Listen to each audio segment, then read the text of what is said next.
so when you say I'm pro-trans and then you're faced with a trans Nazi, what do you do about that? So I think this is a stupid point. I think that a belief system and an identity are just not the same thing. I think that's obvious. I'm allowed to support the existence of trans people and want to support their safety. But if I meet one that's a dick, I get to tell them they are a dick. Like, doesn't disappear just because of who they are. A belief system doesn't disappear because of their identity. It might explain it. You may be able to, like, explain one because of the other, but that's about it. I honestly think the reason this question exists is because we've attempted to collapse the difference between identity and ideology, and it feels targeted, it feels tactical.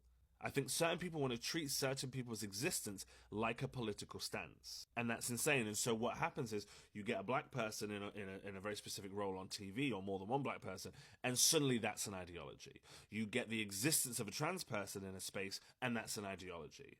There's a problem here, and it's an infection that's sort of begun from a very specific part of the political right. Weirdly, we just saw it again with Keira Knightley, right? The way she was saying, well, we know we've all got an opinion. No, we haven't all got an opinion.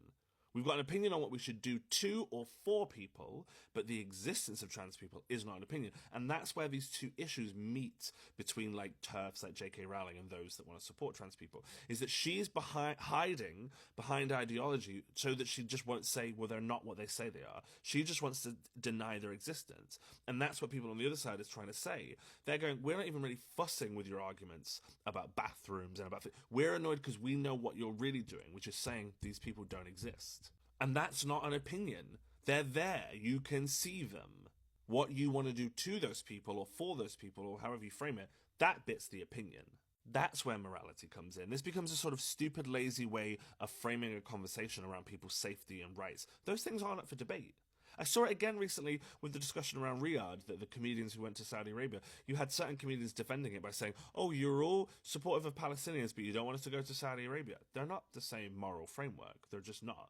I can want for the support and safety of Palestinian people, but also go, well, that Saudi Arabian government censoring freedom of speech and executing journalists and running unfair trials, those are things I can critique. Those are not the same as the people who are under occupation.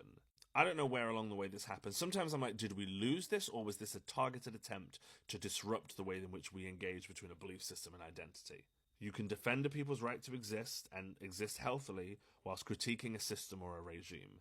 Identity and belief are not interchangeable, and the more that we pretend they are, the easier it's going to become for people to hide behind either identity or ideology so they don't have to face up to their own behaviour. And I think that's what we see a lot of, right? We see a lot of people going, well, I just don't want trans people in bathrooms. I don't think that's what you're concerned about. I think you just want to hate on the existence of trans people and get away with it.